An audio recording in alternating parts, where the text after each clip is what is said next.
हम विचार कर रहे थे विपत्ति क्या है। बहुत से लोग इस भाव से आते हैं हमारे पास संकट निपटाने के लिए, विपत्ति से बचने के लिए।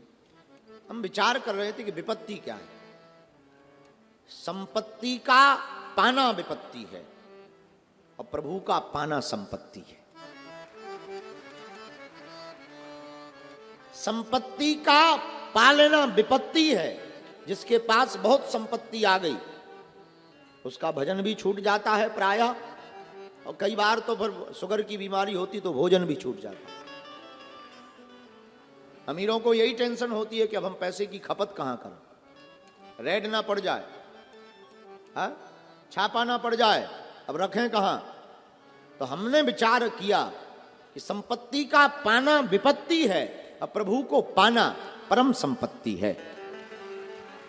इसलिए परम संपत्ति को पाने का प्रयत्न करना चाहिए, विपत्ति की संपत्ति को पाने का प्रयत्न नहीं करना चाहिए। संपत्ति तुम पालोगे, विपत्ति में पड़ जाओगे, भक्ति तुम्हारे हाथ नहीं आएगी। और प्रभु को पालोगे तो संपत्ति भी पा जाओगे और भक्ति भी पा जाओगे। और हमारे हनुमान जी भी कहते हैं प्रभु श्री राम विपत्ति विनाशक हैं, अमंगल का हरण करने वाले हैं, मंगल देने वाले हैं। और हनुमान जी से किसी ने प्रार्थना करके भी कहा, सरकार जब तब सुमिरन भजन न होई, जब तब सुमिरन भजन न होई, तब सुमिरन भजन न होई।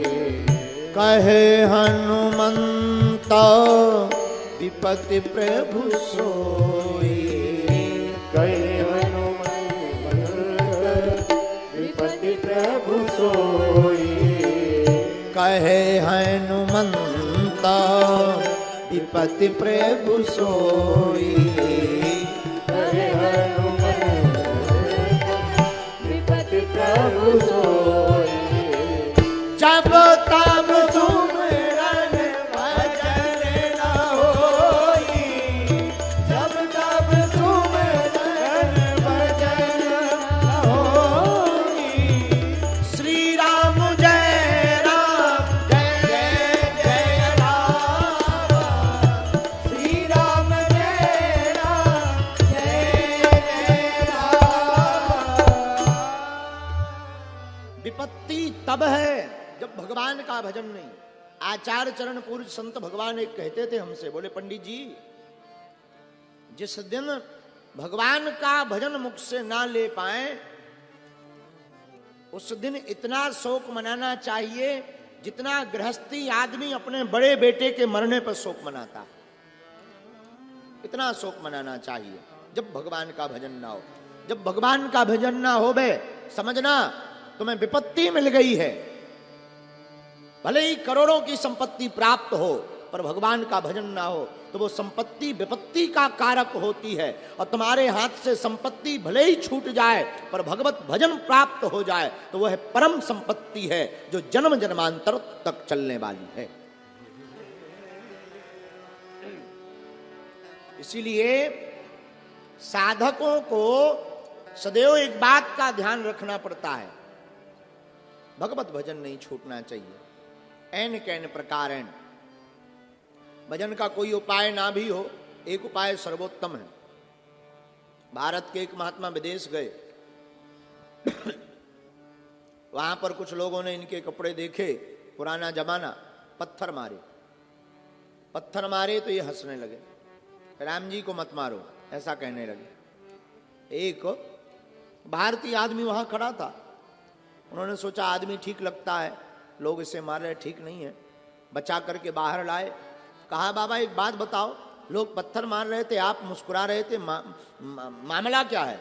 बोले देखो भाई पत्थर जरूर लोग मार रहे थे पर हम थोड़ी पिट रहे थे, पिट तो राम जी रहे थे। तो बोले आप क्या कर रहे थे? बोले हम तो देख करके हंस रहे थे, राम जी पिट रहे थे, हम हंस रहे थे। तो वो आदमी बड़ा चौंका, उसकी मामला समझ में नहीं आया। बड़ी देर दिमाग लगाते हुए बोला, महाराज पिटाई आपकी हो रही थी कि राम जी की? हमें तो आप दिखाई पड़ रहे थे। बोले हाँ, दिख हम रहे थे पर पिट राम जी रहे थे। जब 2-3 दिन उनके साथ रहा तब मामला समझ में आया। वो अपने आप को कुछ और मानते हैं, अपने को राम जी मानते हैं। उनसे कुछ भी बात कहो, महाराज जी आप स्नान करेंगे? हाँ राम जी स्नान करेंगे। उनसे कुछ भी बात कहो, अच्छा तो अब राम जी चलेंगे, अच्छा तो अब राम जी को भूख लगी है, जरा 2 रोटी लाओ। वो कोई भी बात अपने अंदर के राम जी को कहते थे, अपने आप को राम जी। तो इससे 2 फायदे थे। बोले क्या? दृष्टि उनके पास आ गई, वो दृष्टा बन गए, हृदय को राम बना लिया, मन को राम बना लिया, और हर बात राम जी से जोड़कर करते थे तो भगवान का भजन भी हो जाता था, काम भी हो जाता था, और प्रभु श्री राम का भजन भी हो जाता था। तो विपत्ति तब है जब भक्ति ना हो, भगवत भजन ना हो, तब विपत्ति है। संपत्ति तब है जब भगवत भजन होवे। हमारा तो ऐसा मानना, इन 5 दिनों में हम लोगों से बड़ा कोई अमीर नहीं। भगवत भजन भी, रामेश्वरम महादेव के दर्शन भी, ये सबसे बड़ी संपत्ति है।